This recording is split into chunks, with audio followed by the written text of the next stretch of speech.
everybody, and welcome to another episode of Horror Movie Night. This week, we are once again without a Brian, but we have gained a Kyle. Honorary fourth member. Yeah, honorary, unofficial fourth member of Horror Movie Night. That's up for debate after this one, though, because... No, he's just as bad as the Kelly brothers with this pick. That is true. He's an honorary Kelly, that's for sure. Oh, shit. You're disappointing your father this week, buddy. Yeah, right. So let me give this one a big old swing, because God knows my inability to say words. Oh my God, here we go. Necropolis. Do you want help? Scott, what is this movie? Necropolis. Necropolis. 1986. I'm never gonna. One of the final right. Empire Records Empire. Wow. See, the stupid is now part of. I wish. Empire Pictures. Was this the final Empire Pictures? Is that what I saw, or one of the final ones before it became Full Moon? I think they lasted until 88, but this was definitely towards the tail end. Yeah. Shoestring budget. But there was a brief moment, and I think I sent it into our group text where I was like, you know what? Hour 16, Empire Pictures, like, how bad could this be? And then I filmed a TikTok in response to watching this. Drop that hot link, bro. Dude, we'll get into it, but there is a moment that happens in this movie that I legitimately think may be the most shocked I've ever been at anything that's happened in any movie over 7 years. I know what scene it is. Yeah, I know. I'm stoked about that, and I'm thinking that's probably why I had picked it. Yes. Unfortunately, there's no backing for anything. I went on my Letterbox. Never mind. I'll give you my old Letterbox score and my new one when we get to it. Well, holy shit. Here's the thing. I do think that it's fitting that three of us represent the four people who made the Horror Movie Night TV show pilot, which involved us having to watch a movie like Demon Wind multiple times. And I'm not saying this movie is worse than Demon Wind. I will go on the record of saying that. But the similarities are definitely there. Yeah. Wait, so no. I think that needs a little bit of unpacking, because Demon Wind is a wonderful Evil Dead ripoff. What is Necropolis a ripoff of? I don't think that it's necessarily the fact that it's a ripoff. I think that it's definitely both of these movies are at the mercy of their budget and their cast. Yeah. Demon Wind did a much better job of spinning something out of it, but like even like at certain points the location. Here's what shocked me. I was maybe halfway through the movie before I realized that this was just supposed to be present day 1986 and not some weird like post-apocalyptic wasteland, right. Because every shot, there's so many shots where she's just in the desert surrounded by nothing. No. Here's the thing. You missed... I love how the title cards... Did we all watch this on Tubi? Or, Kyle, are you a freak that owns a copy of it? I have a VHS PS copy of it. Okay, which I think somehow is a better quality than the Tubi one, because I went to Tubi, Tubi's and it was bad. It was somehow worse than my VHS rip. Let me read you a note that I wrote down, because this is very pertinent to what we're discussing.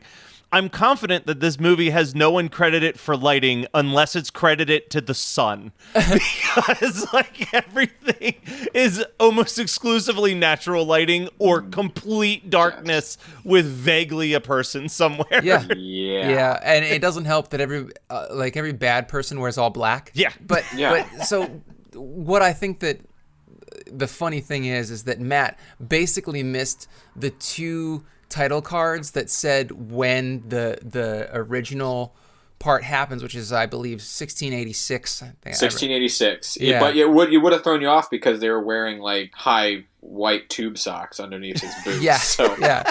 Might have thrown you for a loop. Also, I didn't realize that they had fucking perms back in 1686 because the woman getting married in the very first scene, just fucking amazing. Absolutely amazing. I mean, that's what I think. I think that this is one of those movies, and I've said this to you before, Scott, but like this being my first time watch, I feel like this movie only works if you're surrounded by a bunch of people, right? Yeah, like, you there's can't no focus way on it for any given amount of time. Like so this movie is an hour and 16 minutes, if I remember correctly. Maybe give or take 2 minutes there. It felt like an eternity. So much happened, but also nothing happens. Again, similar to Demon, when so many things happen with no real explanation to why or what their purpose. I think that your problem is that you require very concrete power sets for the antagonists, and I do. What you have to realize is that we You are didn't find him in pawns. this? No, we are pawns in the devil's game, and sometimes he's going to turn you into an oatmeal spewing, pock-marked teenager who's also 40 years old, or he's going to make... Other times you're going to jizz from your forehead. Yes. Thank you for pointing that out, because I did not realize that the soul is KY jelly that pops out of your forehead. Ectoplasm, Scott. Oh, sorry, Jesus. man. This So is why I I didn't think- become a Ghostbuster. I sent you guys a screenshot because I was trying so hard to piece this movie together, and there's nothing out there. There's no wiki page. Yeah, I'm There's really looking forward to finding actual screenshots for our socials for this, because I think I'm going to actually go back to Tubi. Real quick, I figured out something about Tubi, guys. The reason why I have a less horrible time than Matt. Tubi has a knack for finding the most appropriate spots to fuck you with an ad. Tubi is very vindictive, but I figured something out watching Necropolis, and this is definitely the silver lining of watching this film, if we want to call it a film. Tubi will not play if you have Ghostery on your browser, but if you pause Ghostery, press play, and then resume Ghostery, every single time it wants to hit an ad, it's a pop-up that's blocked basically by Ghostery. So I got to watch Necropolis without having to watch any ads. In real time, the hour and 16 minutes. I actually Bless No, you. it was about 45. I was about to say, I think that I shaved off about 20 or 25 minutes off my watch, because I was looking for pretty much anything that had the silver-haired witch in it. Yes. Because she really is the only thing that matches to the story. Like, everybody else is an absolute you could waste. you could throw anything in there. I saw the deaths. I saw enough exposition. I don't feel like I missed anything. And the funniest thing about it is that I did have to rewind to get back and see the first title card that said 1686, and then it said present day. And I'm like, oh, that's why there are motorcycles. But that brings me back to what I was going to say is I'm looking for any information. All I found was horrornews.com had an article about the movie, and that's where I sent you guys the screenshot in which they referred to this movie as being produced by Charles Dance. Yes. Charles Dance. Your boy. But the way that they described it was exactly what I thought I had witnessed, which was just we start in 1686 or whatever, and they're like, and it's implied that this witch is killed, but then we just jump to present day 1986, and she's fine with no explanation on where she came from. Some of the characters are played by the same people, but then the love interest you would assume would be the married couple, and they're in this vicious cycle of like good versus evil, but they're not the same people. They only had a day with the original husband, so they had to find this hard-boiled detective who's like, I like sex. And you know what's crazy is that you're doing that caricature, and that's not even the worst caricature in the whole film. Because the worst caricature in the whole film is the coroner. Oh my God! I have notes about the coroner. I wrote down, why does this guy sound like Paul Lynn? He's like, a horror movie? I've watched the Paul Lynn Halloween special before. Like, absolutely, no problem. I was getting this weird vibe that he would rather be at Studio 54 than doing any actual coroner. Any of this. Yeah, and he's like, listen, baby. That could be applicable to every single person in this movie. There are so many people that call everybody else baby. Like, to get the listeners on the same page here, we're going to actually have to give a little exposition on the movie. We are. To begin, excited. I haven't seen you guys in a while. Yeah, no, this is fine. We typically do not do exposition because we're discussing something that I would assume more than 5 people have seen. But we're talking killer clowns. I think they know how with that your boy movie Kyle plays over here. Yeah. And I just want, Scott, right before you explain things to everybody, I want the audience to understand that, like, you might be sitting there thinking, Well, if the lighting is bad and the acting is bad, they must have put some of that money into good sound design. Oh, but you'd also be wrong there. Oh, the sound favorite. design. There is sound design.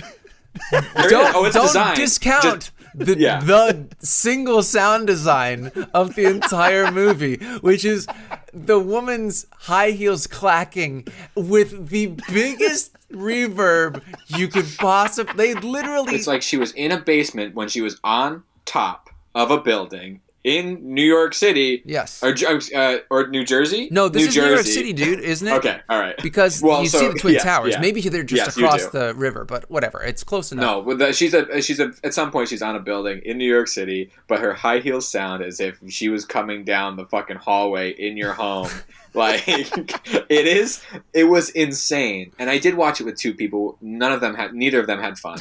But that I had moment, a blast, but they were very upset. Yeah. Oh, I was stoked. That's not. I think that you changed the K in that word. I did. And that would actually be what you were. The only other thing I want to say about the sound real quick is that I have two very contradictory notes here about songs. Because the intro song starts and I wrote, this song's pretty dope. Oh, it is. And then about 5 minutes later, I wrote, what the fuck is this wannabe Prince shit that's being played right now? Man, I can't wait till I talk about my inconsistent. What Did I Watch? Because Was it Purple Rain? no, but Sign of the times. It is a film that came out. Okay, so this is a little teaser for later. This movie, ironically, I had no plans to do this, but I watched Necropolis 1986 yesterday, and then last night I went to Amazon Prime and found something that is also from 1986, but it doesn't look like it was, filmed with a 40-year-old Super 8, and then they used a tin can to record everything. But they also have very, very odd choices with musical components. But Scott, explain me this movie, because one of my last notes that I wrote literally said, you have no idea. You could offer me $1 million to explain this movie, and I would lose that bet. So the best part about that laugh that Kyle just did was that his hand was basically closing his lips together, and it's like, yeah, it was like escaping. Yeah, it was escaping like ectoplasm from my forehead. This is an elevator pitch of Necropolis, but the elevator is going very slow, okay? Mm-hmm. Yeah. So here we go. 1686, an evil witch needs a virgin to give herself and her minions eternal life. She is foiled but not killed. Fast forward to 1986, so 300 years. I'm getting that she's been alive the whole time, but you could also guess that she is reincarnated, because other people are reincarnated, like the priest who is the protagonist, who now is a priest, because you can tell he's a priest because he wears a 4-inch cross around his neck, but he works at an addiction halfway house, basically. And then the woman who had big hair in 1686 is a British journalist. Don't know why she's British, because no one else in this movie is British. She wasn't even British in the beginning when they had her playing her 1686 version. Anyway, go with it. The witch finds her ring of power by very slowly driving a man insane, and then they use 1 teaspoon of red corn syrup to indicate that his brain got melted. So she has her ring of power. And if you watch it on Tubi, it's too dark to see. Yes, yeah. You get a great sound effect of basically a grape being squished. And when she walks around, this is the sound effect. Imagine my hands are the ADR, the sound that they recorded and added in post, and I'm going to say step, step, step. And my stepping is actually what the actress does. Here we go. Step, step, step, step, step, step, step. I was gonna say it's better than the movie. Well, it's because I'm not two people, and I'm also not high on just like massive amounts of coke. This movie is just an absolute train wreck. But so she goes around and she needs souls for no apparent reason. She wants to get revenge on the reincarnated priest and she wants the soul of the woman who she was going to sacrifice in 1686. The woman who she almost sacrificed, who actually died in 1686, but I don't know why her soul didn't do the job. Whatever. She was still a virgin then. She's still a virgin in 1986, which is the biggest thing that I could not wrap my head around because... With an accent. She had an accent. Like, come on. Yeah. I mean, like, just my 2 cents, but accents immediately make you sexier. I talk like the hard-boiled detective. It gets me so much poop. Listen, baby, this boy was killed by Gabagool. Seriously, I don't understand why everybody calls everybody else baby. There's so much finger wagging for people that are supposedly normal, not like everyday folk in New York City. Yeah, like hard-boiled detectives and hard-boiled coroners who are basically like, he's like eating a sandwich and there's, like food coming out and he's like, oh, fuck, this is a disgusting crime scene. He's not actually, but he is. Might as well be. He's very fancy, but there's absolutely no reason why she goes around killing people and stealing their souls, but she does it, and she has the ability to like hypnotize, because that's what witches do, right? She hypnotizes people, she can get in their brains and she can make them do things for her. She eventually comes to a point where maybe she's collected enough ectoplasm from foreheads where she has recreated her quote-unquote necropolis, thus the title of the film, under the streets of New York City, where there are robed people with pockmarked faces who are very hungry for ectoplasm. So what do you do? What do you do when you have 6 people that are hungry for ectoplasm? You have a family to feed. So here's mouths. the thing that's happening. I'm watching this movie, and at first it's like, ooh, this seems like a weirdly gratuitous nude scene. And then I'm like, what is up with this stop motion effect that's happening on this woman's body? And then all of a sudden, she grew out 4 of more boobs. nowhere, this woman is now 6 fully lactating boobs. They're not lactating milk, though. They're lactating ectoplasm. Well, it doesn't matter. They're lactating. But the thing is that we get not 1 close-up, but 2 very drawn out close-ups. In case you missed it. Hey, guys, and it's not like they reused the same footage. They were very proud. I think that this might have been a $50,000 movie, which is saying a lot. Like $50,000 is probably more than they used, but they probably spent $5,000 on that boob prosthetic, because there's no reason why they would have so much footage that in a movie where they definitely one-taked all of her outside footage because they were doing it guerrilla style like they did in Vampire's Kiss. But yeah, so she feeds her family. She feeds her family like a good witch. The reveal on that was truly incredible, and I think so. My wife, of course, now that we have a son, she's breastfeeding, and she looked shocked at this movie and just goes, are they going to breastfeed on her jizz tits? Because that's truly what it was. That is what it is. Leaking ectoplasm. But come on, y'all. I think that this is a great stopping point to let both of you know that you have 6 boobs. Yes. No.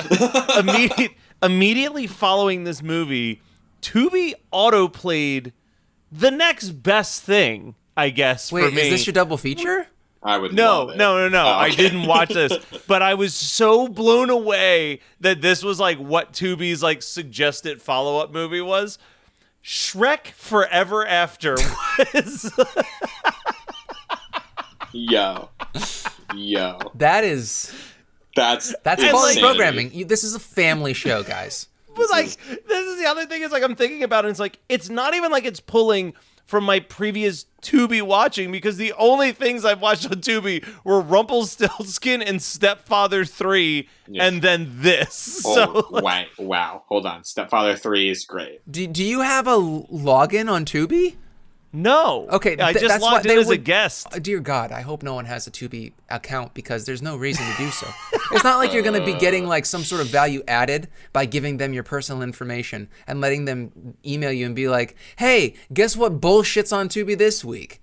I disagree, because I have about a list of 40 things on Tubi, and it's the only reason I keep Tubi and have an account, so I have the list of the crazy bullshit that I can watch. But Fair. tomato. Yes, Scott. I want to forget what I've watched on Tubi, not be like, there's never a day I wake up and I'm like, That's understandable. today I'm gonna log into Tubi. Did anybody write down any quotes from this movie? Oh, 'Cause dude, apparently yeah. I only have one. Oh, who could watch this without? I love the. Okay, Kyle immediately reached for a pad of paper, Yeah. so I'm Yeah, sure but I think he's they're got all. I think it's all done. Like I can't comprehend anything that I wrote down. I think it's all shit that we said, which is not the only fun. one I wrote down was just drop that fucking knife. Oh which yeah, I think is drop that fucking knife.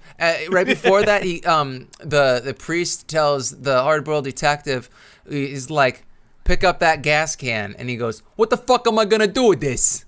Like, I don't know. What do you think you do to witches? You burn them. Yeah.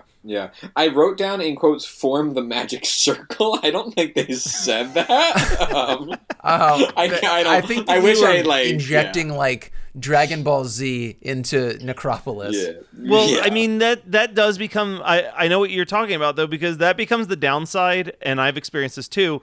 When you're watching a movie with friends, Yeah.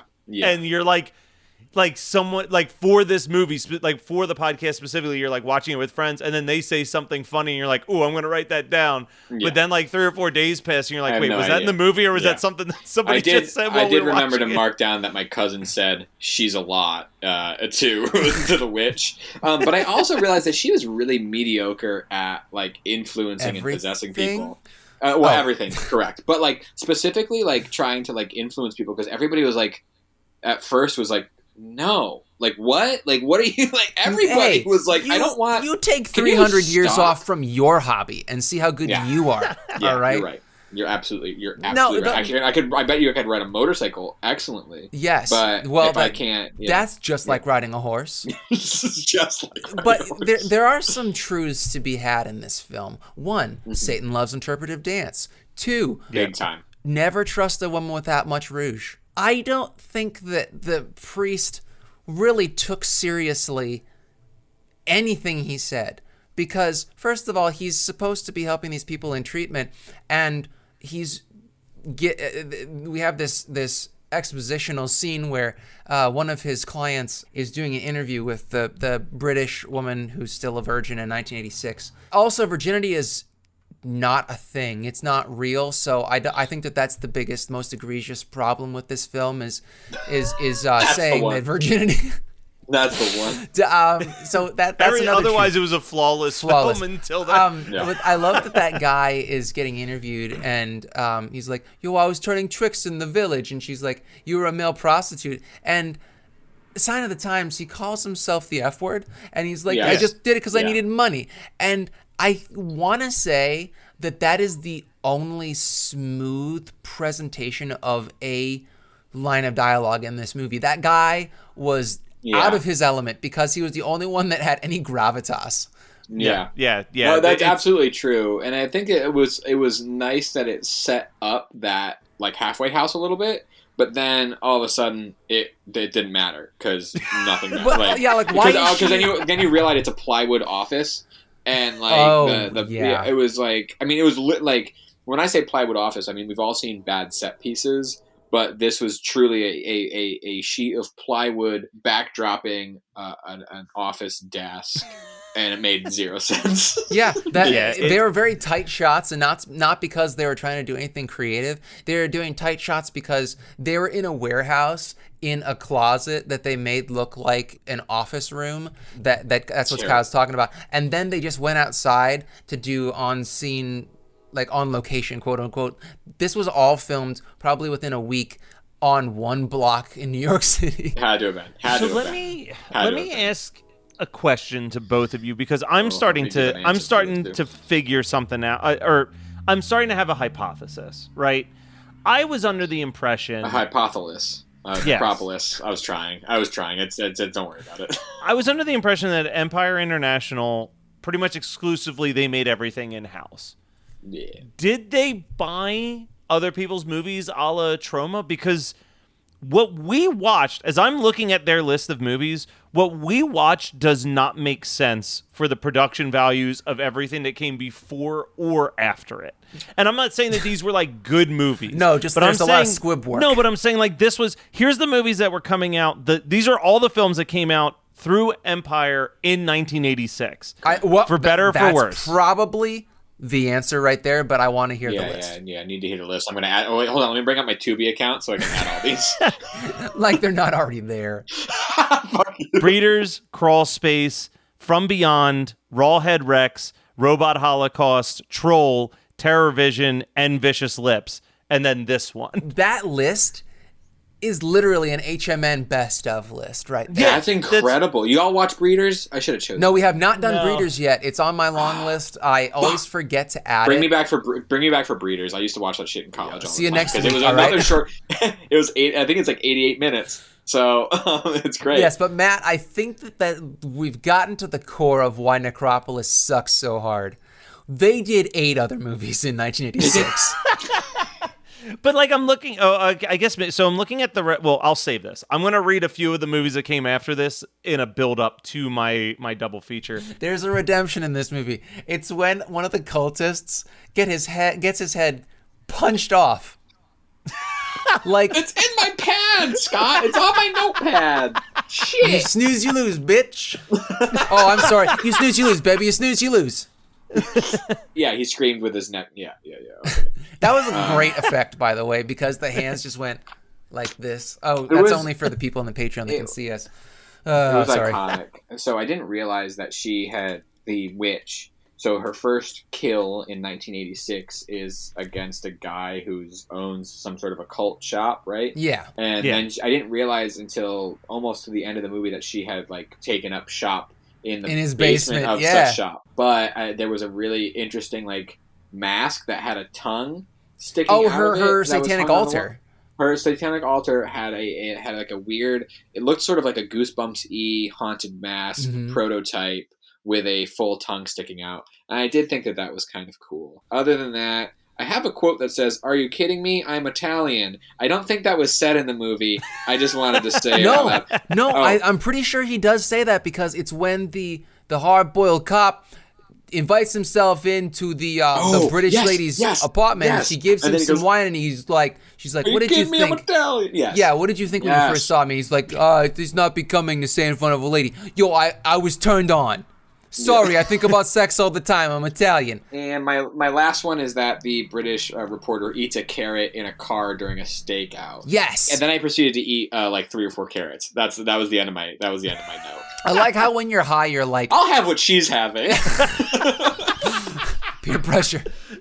All right, Kyle, I need you to do me 2 things. Right? Okay, I'll tell you. You're going to tell us a double feature, but before you tell us a double feature, I got to hear what this Letterboxd review was and what the Letterboxd rating became. Yeah. So I on Letterboxd, I don't really write any reviews like in full. I just do a star rating. When I logged on to put on my diary that I had watched this movie again, it came up that I had watched it before and had given it 3 stars. Now, is that out of 4 or 5? I'm just curious. It's out of 5. It's out of 5. Okay. Still very gracious. I have edited that and it's now a 1-star review. As far as my double feature, I think I'd love to put it alongside a more batshit but more interesting New York City film. And I think that I would suggest actually watching Necropolis first and then the better one next. And the better one, albeit still not great, Slime City Massacre. Oh, man. Kyle. Yeah. Well, so I was thinking Street Trash, but I think most people would like to watch a better movie afterwards. I would say no. I think that when you're already in it, you need to really commit. Yeah. You need to commit to your night being bad. Yeah. I also have I haven't watched it in a while, but I actually don't like Street Trash as much as many other folks do. I have a right there with severe you. He dislike hates with it. I have a real aversion to that movie, and not that Slime City Massacre is any better, but I think that some of the content of Slime City Massacre is, I don't know. Do you think that Slime City Massacre is a little bit more lighthearted? Because I feel like it is. They're both supposed to be comedies, but I just feel like Street Trash is really mean-spirited. It's super mean-spirited, and I really don't care for that in any capacity. That's why Slime City Massacre is my. Fair. So I would start my night with Necropolis, and when I would see 6 boobs, I would think, what's another movie in the same vein that has 6 boobs? Which veins? Sorry. That took me a minute. And I would follow this up with a better, crazier, more entertaining, but still quite bad experience. And I would watch Howling 2, Your Sister is a Werewolf. Yes! There you go. Nice! Yeah, there it is. So what I wanted to bring up was I was looking at what did Empire International make after this movie? And I'm going to land on the last film that they put out that I would want to watch. But shortly after this movie, they did Creepazoids. They did Dolls. They did Ghoulies 2. They did Prison. They did Cellar Dweller. They did Ghost Town. They did Sorority Babes in the Slime Bowl Bolorama. They did Deadly Weapon. They did Intruder. They did Robo-Jocks. But they also did my pick, Arena. Because Arena is a fucking phenomenal movie. Yeah, it is. But that's also, isn't it just such a stark contrast with them having these massive sets and people in loincloths and full body prosthetics, and then Necropolis, like when she uses her ring of power to suck the strength and goo from that guy, I want to say his name was Blaze. I don't know, but he was wearing no shirt, but he was wearing a leather jacket. They used about 2 tablespoons worth of spirit gum and plaster, and made the smallest burn mark on him. It was, and then, but everybody that died, except for the guy who gets his head punched off, it's just like people pantomiming. Yeah. And people that can't act pantomiming death. It does make me wonder if they just bought it straight up like Trauma. But with the lineage of films that you had said to us, it makes me think that somehow, some way, that wasn't the case. Like, it was a somehow, favor. This was a favor to somebody's cousin. Charlie Dance had something to do with getting this movie. That's such a great typo too, because it's an integral part of this film's plot. There's no plot except for her dancing. Except for her dancing. Very contemporary in 1686. Yes, that I was into interpretive dance in 1686. Well, she probably had clairvoyance, because the devil is just he doesn't smart give a shit. He doesn't care about time paradoxes. Nope. Time paradoxes. No, not at all. Nope. Kyle, last segment of the show. What is something that's not this movie that you've watched that you want to say, hey, it was okay? Or that you're working on. Or are you working on anything currently? I am editing a short film that we shot at the beginning of March. But since I have a now 5-month-old, editing has slowed down a little bit. But I am working on a Christmas horror short that'll be out next year. As far as what I've watched, I will tell you the film that I watched recently that actually has a lower rating than Necropolis, and that is From Justin to Kelly. Ooh. And From Justin to Kelly is probably the most batshit musical that I've ever seen. And I've seen it before, but I watched it again, and we watched it with my wife because I came across the DVD at a used bookstore. And the last time I looked for the DVD, it was like $60 on Amazon, and I found it. And I've been looking for it for 3 years probably now. And I finally found it at this bookstore that I go to all the time.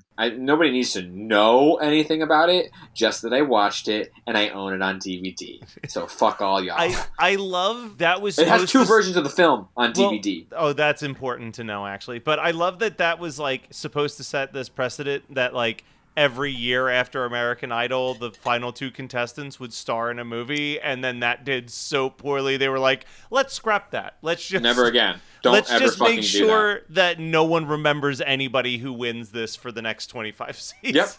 Yep. I watched that. That was my big one. Though I did also watch The Red Queen Kills 7 times, and I finally understood. So I've always had sort of a weird indication. I was like, I don't fully understand Italian giallo obsession with that type of movie, right? But I sat down and I watched The Red Queen Kills 7 times on Tubi, and it finally clicked for me. I was like, holy shit, this genre has thematic things and tropes and things that I can grasp onto that I'm like, wow, I can have fun watching multiples of this movie. It's taken me a long time because it's not like I haven't watched giallo films before, but this one clicked for me. Then that would be it. All right, Scott, how about you real quick? I was combing through my Shudder watch list, and I thought, I've got an hour to kill. I could probably scrub my way through the New York Ripper. And I guess that I accept your hypothesis that there are interesting things to see in giallos, but I still do not like them. Yeah. And the New York Ripper is just a grimy movie. There's one part where the unseen murderer stabs a broken bottle into a sex worker's vagina. Yes. And it's really just too much. Mm-hmm. I mean, I've seen a lot, and then when I saw that, I was like, so I've seen that too now. But out of context of like regular famous giallos, I understand what the camera work that kind of indicates that it's a giallo is. That's neither here nor there. What I really want to talk about is the fact that I watched another movie from 1986 this morning when I couldn't sleep, and it showed me that I learned something new about myself. So I'm watching Thrashin'. You guys know this movie? No. Thrashin' is about skateboarding. Oh, and I do know this. Okay. It is on Amazon Prime, and it has a way bigger budget than you'd think it should have. I'm not saying that it has a huge budget, but it's more than $25. So yes, and the best part about it is that they make a reference to Breakin' and Breakin' 2. Of course they do. It and seems like it was named after it. Weak, or so they were like Breakin', so it's not cool anymore because there's a guy breakdancing and they like criticize it. And now instead of breakdancing, they're skating. And I'm watching this and I'm tired. Like, it's 3 a.m. and I'm like just trying to get back to sleep, and I'm like watching them skateboard, and I just thought to myself and realized I thought to myself, man, this is a waste of energy. Why are they skating so much? And I realized this truth about myself. I'm a terrible athlete. If you have that mentality, it means that you are not an athlete. And there's nothing wrong with that, Scott. That's just fact. It's not that I haven't done sports. I'm staring down the barrel of 40, and I'm like, what is the easiest way for me to get groceries? I'm not trying to skateboard for fun.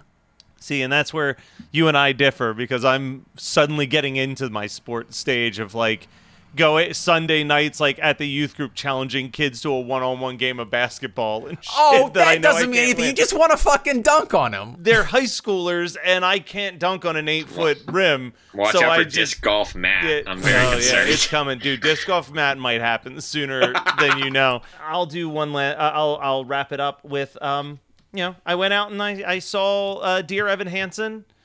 And I don't know if I'm qualified to give it a review or not, because I just love that musical so fucking much that I was just delighted to be watching it. But then I went home and read the reviews, and it was just like, critics are rating it a 32%. And I'm like, ooh. So I'm like, maybe I'm just wearing my rose-tinted glasses of it took everything in my power not to burst out in song in the movie theater. So here's the thing. He's 27, which is definitely still too old. Although I did in an interview when they said, don't you think you're too old to play a high schooler? And he said, I'm still a couple years younger than the oldest person or the youngest person in Greece, which is a good comeback. Fair point. But I think it's just how Ben Platt has aged, because the girl who plays his love interest, Zoe, is only a year younger than him, but she looks 16. She's one of the girls from Booksmart, and she looks like she's a teenager, but she's 25, 26. Yeah. So Broadway's a hell of a drug. Yeah, I'm sure it actually drugs are a hell of a drug. Shit out of him. Drugs are a hell of a drug. What I will I wanted to see it A, because I love the music in Dear Evan Hansen. B, because it's directed by the guy who wrote and directed The Perks of Being a Wallflower movie, which I thought was, that book meant a lot to me. He seemed like the exact person who would be doing a Dear Evan Hansen movie, actually, just based on his resume. But guys, that was the movie. That was two musicals. That's two musicals as the watch this week. Yes. I don't know if that's ever happened before. Matt, it could, or if it hasn't before, it will again one day, I'm sure. Scott, Kyle, we'll have to talk Giallo again, and Matt, I'll never talk to you again. So okay, well, it was good talking to you. Yeah, it was good. No, oh my God, thanks, guys. This is always the most. This is always the most fun. I love you guys so much, and I'll pick a better movie next time. Kyle, no, it's okay. We talked for 40 minutes about that movie. Yeah, that's great. The most we've probably ever discussed the movie. Kyle, if you've got another 15 minutes in you, I want to do something for the Patreon, and I was trying to figure out what, and I think if people want to jump over to patreon.com/HMM podcast, I want to know the movies that are in your Tubi watch list. Yes. So if you can pull that up, we'll just kind of go through. I thought you would never ask. So he's guys, blushing like a schoolgirl. We'll be back next week. Hit up the Patreon if you want to hear what Kyle's Tubi list has got in it. And if you want to watch the video of Kyle literally moving around his house with a tall boy can shoved in his mouth, that's also going to be on the Patreon. So baby's got to go to sleep at some point. I have to get out of the nursery. Stay tuned.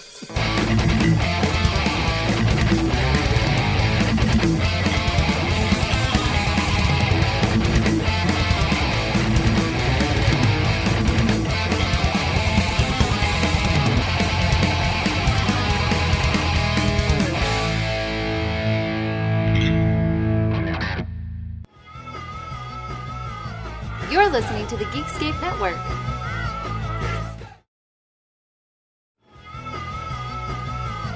You're listening to the Geekscape Network.